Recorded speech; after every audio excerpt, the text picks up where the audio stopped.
everyone, my name is Karen, this is my channel RatherBeReading, and today I'm bringing to you a marked as to read video.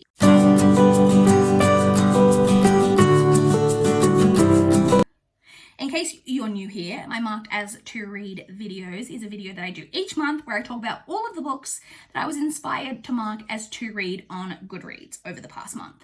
So it's not a haul, it's not an anticipated, because there are quite a few normally that are upcoming releases because they're ones that I hear about, but there are also backlist books. It's not a TBR or a haul or an anticipated. It's just books that I've heard about that sometime in the next however long I manage to live, I want to eventually read. So I'm going to talk to you guys about what the books are, where I heard about them.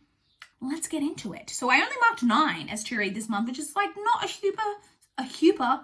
super high number for me. So the first book that I marked as to read is from a trusty Goodreads blog post. You guys know if you watch these videos that I get a lot of recommendations from Goodreads blog posts.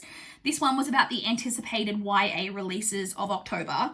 And the one that I got from that was 5 Total Strangers by Natalie D. Richards. This one is about a girl who is going on a flight. I think she's traveling home for the holidays in some way, and there is a blizzard and all the flights get grounded, and she ends up deciding to hitch a ride with 4 college friends to get to her destination. They're going to drive instead.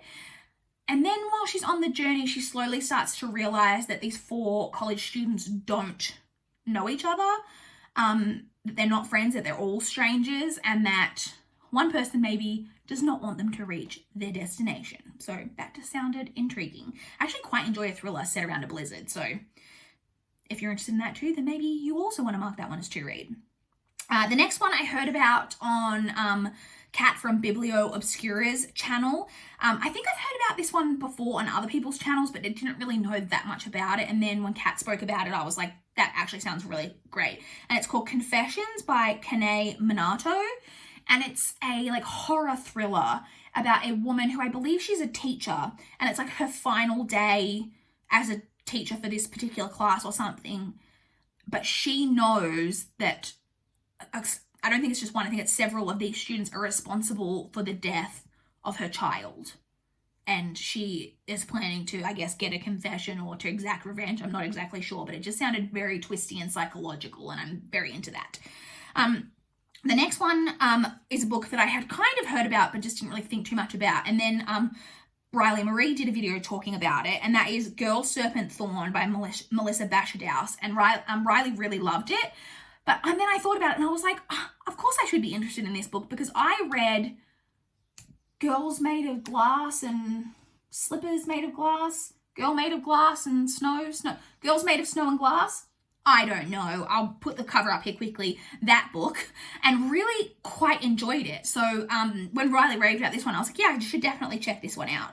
So this is YA fantasy, I guess. It's about a girl who is poisonous. She's a princess, I believe, and she is poisonous to the touch.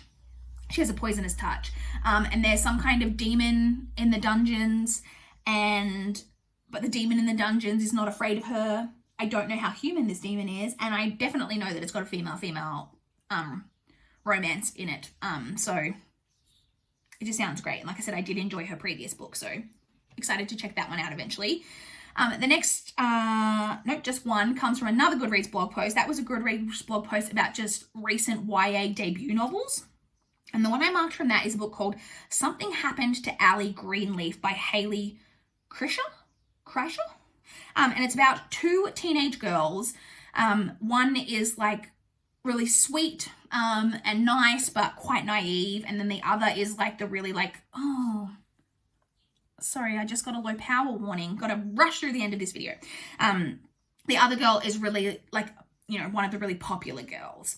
And they're at a party one night, and the sweet, naive girl decides to make her move on a boy that she's had a crush on, but unfortunately ends up being raped by this boy. And the popular girl is also at the party and doesn't see the rape, but sees her running out crying and suspects what's happened because that boy is her best friend, and she knows apparently how he treats girls.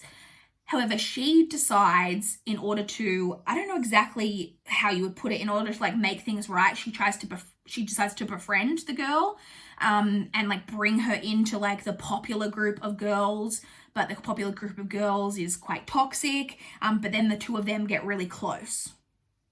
I don't know too much about it apart from that, but it was very intriguing. Again, if you've watched my channel for any length of time, you know that I really enjoy books about rape culture, victim blaming, all of that type of stuff. So was intrigued about that one.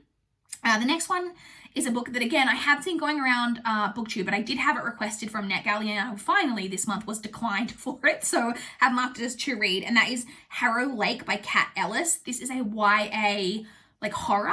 It's about a girl who's the daughter of a quite famous like horror movie director, and I think her dad is like attacked or assaulted or something, and so she ends up having to go, I think, to stay with her, I think it's her grandparents, some form of relatives, but they live in the small town where his like most famous horror movie was shot, and then I think weird stuff starts to happen in the town, and that just sounded very, very intriguing. It kind of gives me vibes of Night Film by Marisha Pessl, so I'm into that.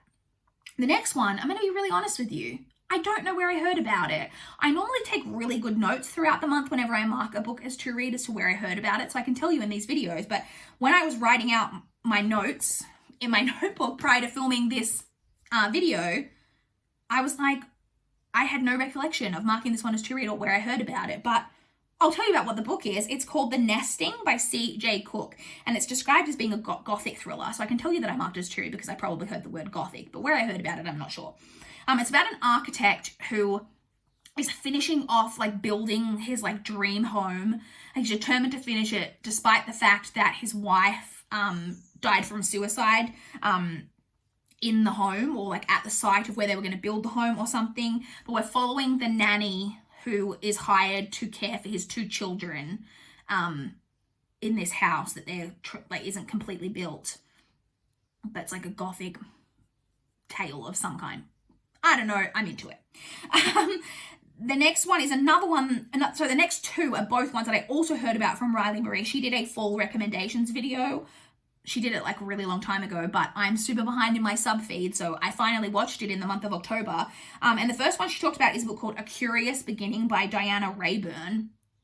And this is, I believe, the first book in a series, and it's like, I believe it's just like historical mysteries following a female main character. But the thing that intrigued me the most about it is that Riley was talking about how this series itself has a really great slow burn romance, and I love a slow burn romance. And I feel like I haven't read that many. The one series I can really think of that has a slow burn romance off the top of my head is the Others series by Anne Bishop. That has a really slow burn romance, but I don't read too many series with really slow build, and I'm dying for some good angsty slow build romance. So I marked that one as to read. And then she also talked about a book called Strange Grace by Tessa Gratton. This is YA, I believe, like YA horror, because it's about a village that there are every year or something, there is something called the Slaughter Moon. And in order to survive the Slaughter Moon, every however long that it happens, the town like or village or whatever sacrifices, I think, a teenage boy. It just says a young man, I think, to the forest. And this year, the Slaughter Moon comes early. And that's all I really know. I think it follows a bunch of different POVs. I was interested. And the final book is another one that I heard about from Kat from Biblio Obscura. And that is a book called The Scapegracers by Hannah Abigail Clarke. And I've just realized that I wrote a note here at the end of my note saying to read something from the synopsis on Goodreads, and I didn't actually get that up prior to filming because I'm a professional. So I'm going to quickly get that up on Goodreads while I talk to you guys about this. So I did write down that this is a YA story about an outcast teenage lesbian witch. You already tick, and she joins a coven with the three like popular girls in school. She realizes that they're witches too, and they like bring her into their coven. So already that's kind of giving me like the Craft vibes, except they're like popular girls, whereas the girls in the Craft weren't like the popular crowd, but this is like the popular girls. But then the thing that really intrigued me about it as well is there's this line towards the end of the synopsis, which I'm going to read for you because I wrote a note to tell me to read it to you, which is, Rich with the urgency of feral youth. The phrase feral youth just like does something to me. Rich with the urgency of feral youth, the Scapegracers explores growing up and complex female friendship with all the rage of a teenage girl. And I was just like, whew, if there was a way to grab me, like that sentence will do it. We've got feral youth, which again, there's something about that phrase just really speaks to me. Complex female friendships with all the rage of a teenage girl, like that speaks to me, because I think I've mentioned before, when I was a teenager, I just like had a lot of emotions and I didn't really understand how to express those emotions. And I think I expressed those, well, I know that I expressed those emotions as a teenager in a lot of really unhealthy ways. So any exploration of that in like books, I find really particularly intriguing. So something about this synopsis just like really spoke to me. So I marked that one as true, and that's the final one that I marked as to read. So I would love to chat with you guys in the comments down below. If you've heard of any of these books, if you've marked them as to read, or if you've read them, let me know what your thoughts were on them, or if you're now interested in them, or if you want to recommend me any more books, feel free. Love a good recommendation. But that's it, I guess. Please like this video if you liked it. Please subscribe if you want to see more from my channel. I just, for a second, forgot what I say at the end of my videos. Please like if you liked it. Please subscribe if you want to see more. Oh, that's all I've got for this video today. Bye, guys. I'm a mess.